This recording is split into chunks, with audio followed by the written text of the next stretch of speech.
Hoje eu vou falar de medicina baseada em valores.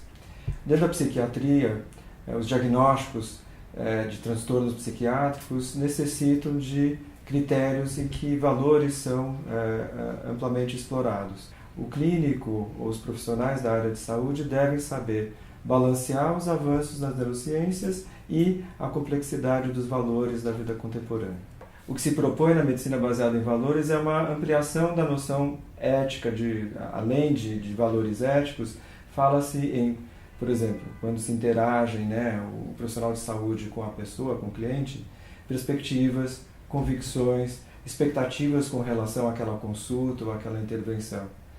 Então, o que se viu é que grupos, principalmente nos Estados Unidos e na Europa, conceituam hoje em dia o que são esses valores na hora, vamos dizer, desse encontro, nessa intermediação entre o profissional e o cliente.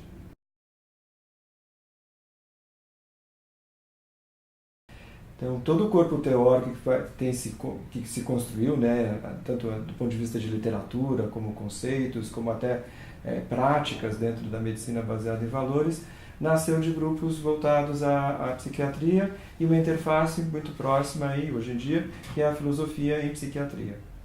Mais remotamente, a gente está falando em medicina baseada em evidência. Esse é um outro conceito que é da década de 80, e começou a expandir na década de 90. A gente tem publicações, centenas de publicações, normatizações do que é isso. Tem um autor aí fundamental, que é o Sackett, que ele vai falar, acho que talvez num tripé. Ele vai falar que medicina baseada em evidência são a experiência clínica, tirar o melhor possível dos avanços tecnológicos, por exemplo, meta-análise ou estudos duplos cegos, que são o gold standard, que a gente diz em medicina, e valores. De certa maneira, na década de 80 e 90, esses dois aspectos, a experiência clínica e a tecnologia, foram o que se tirou da medicina baseada em evidências. E os valores ficaram um pouco, vamos dizer, escanteados. E é a partir de movimentos dentro da psiquiatria e da filosofia aproximadas que os valores agora, hoje em dia, também são algo que se pratica e que se propõe a praticar. Eu tenho convivido na minha prática clínica com vários profissionais e a gente tem descoberto que a gente tem praticado a medicina baseada em evidências e valores há muito tempo, de certa maneira.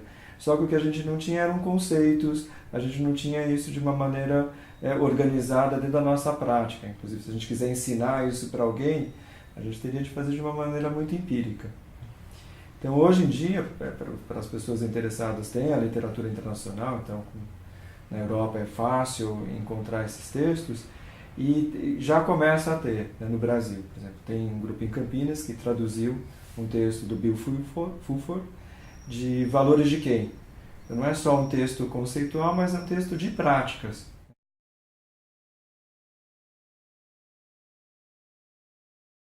Então, no Brasil, esse movimento é muito incipiente. Como eu tinha falado, muitos profissionais acabam fazendo isso de uma maneira muito pessoal. Iniciativas como o site Slow Medicine, esse texto de Valores de Quem, do grupo, na verdade é o texto do Bill Fulford que foi traduzido ipsis literis para o português. Essas são maneiras como as pessoas vão poder, pelo menos eu posso falar pessoalmente, como eu tenho me aproximado de conceitos como medicina baseada em valores. Eu vejo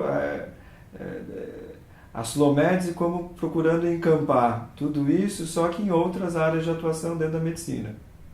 Então, a gente pode ver clínicos gerais, a gente pode ver cirurgiões, a gente pode ver pessoas de outras, e não só médicos, mas outras pessoas dentro da área de saúde, encampando a medicina baseada em valores e evidência. Então, a Slow Medicine, ela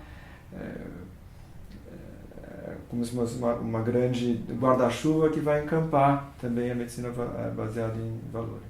Eu tenho a impressão que a iniciativa da Slow Medicine é dizer, não, vem todo mundo, porque isso é algo que fundamentalmente vai melhorar as tomadas de decisão na lida entre o clínico e o paciente, seja na psiquiatria, seja em outras áreas de especialidade. A gente falou de um texto, Valores de Quem?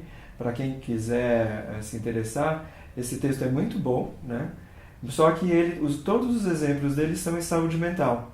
Então, se um cirurgião torácico, se um infectologista quiser entrar, talvez ele ache muito estranho isso, que isso não tem a ver com a prática do dia a dia, ou o cliente também, o paciente, que ele não vai se identificar ali. Quando é um erro, né? Então, a Slow Medicine está dando uma oportunidade de ampliar essas práticas baseadas em valores para as outras especialidades. Em situações dentro da psiquiatria é muito comum trabalhar em multi-equipe, em equipes multiprofissionais. E o que você vai descobrindo é que cada profissional, cada especialista traz consigo seus valores, suas convicções, suas perspectivas do que vai ser resolvido para aquele cliente. Então, forçadamente, o psiquiatra ou as pessoas que atuam em saúde mental já têm sido obrigadas a esse convívio em que, além da tecnologia, além dos avanços, vamos dizer, em neurociências, que seriam importantes, ou nas áreas de cognição, ou dentro da psicologia, ou da fisioterapia, ou da terapia ocupacional, além desses valores técnicos, vamos dizer assim, ou esses conhecimentos técnicos, você é obrigado a interagir com outras perspectivas ou convicções na hora de tomar uma decisão.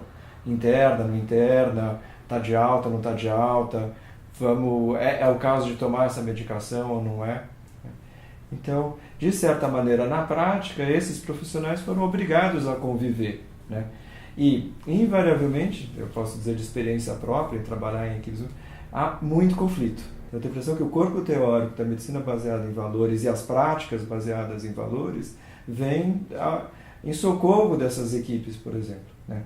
Então, se não há um respeito entre os valores dos familiares, muitas vezes o juiz é convocado nessa hora, do psiquiatra, do terapeuta que está envolvido, você vai ter uma situação de conflito e isso, invariavelmente, vai ser desfavorável para o paciente. Então, se a gente está pensando em personalizar e melhorar o que ele pode usufruir do que existe, uma não atenção aos valores de cada pessoa que participa dessa decisão vai invariavelmente impingir de uma maneira negativa.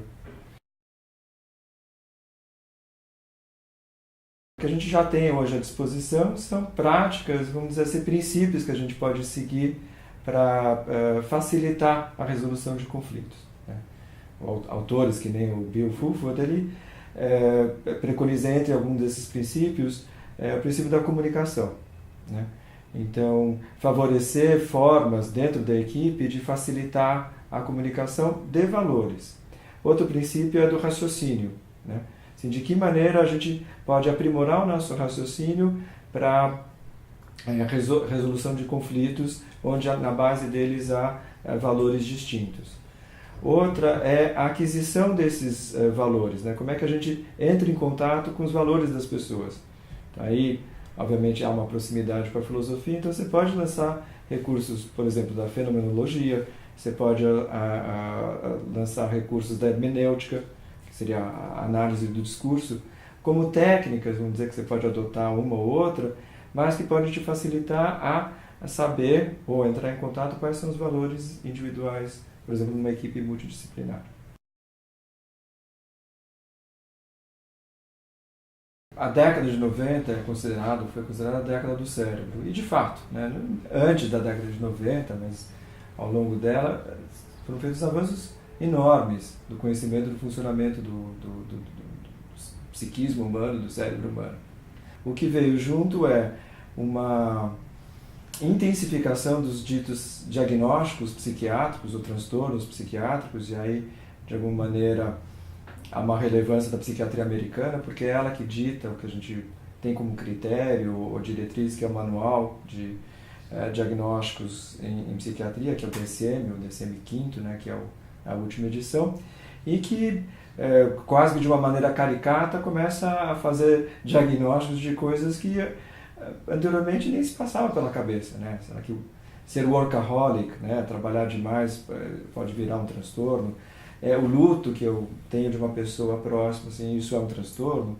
Por quê? Porque boa parte de como você decide medicar em psiquiatria é baseada nesses critérios diagnósticos. Então, e isso é de fato, e há vários exponentes dentro do Brasil e fora do Brasil já dizendo que há uma hipermedicalização do comportamento humano, né? Na prática, você vê gente tomando medicação em excesso, gente fazendo diagnósticos em excesso, né? E pessoas sendo medicadas em excesso. Há todo um movimento hoje em dia de repensar se a gente não está fazendo mal para essas pessoas. Por quê? Porque as vicissitudes da vida humana, a falta de consideração nos valores, aí dar uma primazia para os avanços tecnológicos, esse desbalanço tem muitas vezes desfavorecido uma boa atenção, vamos dizer, uma particularização do cuidado da pessoa. Então, muitas vezes as pessoas hoje em dia vêm, vou dar um exemplo, no consultório já perguntando se elas são bipolares, se elas têm transtorno de déficit de atenção, né? E muitas vezes elas não têm. Então, se você não for cuidadoso, criterioso, né? E mais uma vez, não só vendo os critérios diagnósticos, mas quais os valores maiores dessas pessoas, você vai muitas vezes, se você não agir de uma maneira parcimoniosa, diagnosticar e medicar essa pessoa. Às vezes, uma pessoa idosa chega com diagnóstico de demência, a gente vai avaliar direito, não era nada daquilo. E condutas e decisões legais, muitas vezes, ou medicamentosas estão sendo feitas com base numa coisa que, talvez por um excesso de crença, né, nos avanços da ciência, né, será que a tecnologia vai resolver todas as nossas questões? Ela não vai. Acho que quem está mais próximo das áreas de filosofia já sabe disso, né? Então, que foi um entusiasmo que vem desde o iluminismo, mas hoje em dia ela não vai responder questões fundamentais. Acho que talvez, para a gente resumir, né, a medicina baseada em valores, que de alguma maneira nasceu, ou pelo menos ela se fortaleceu dentro de uma especialidade na psiquiatria, agora ela pode fazer um caminho inverso e poder influenciar na prática outros profissionais em outras especialidades.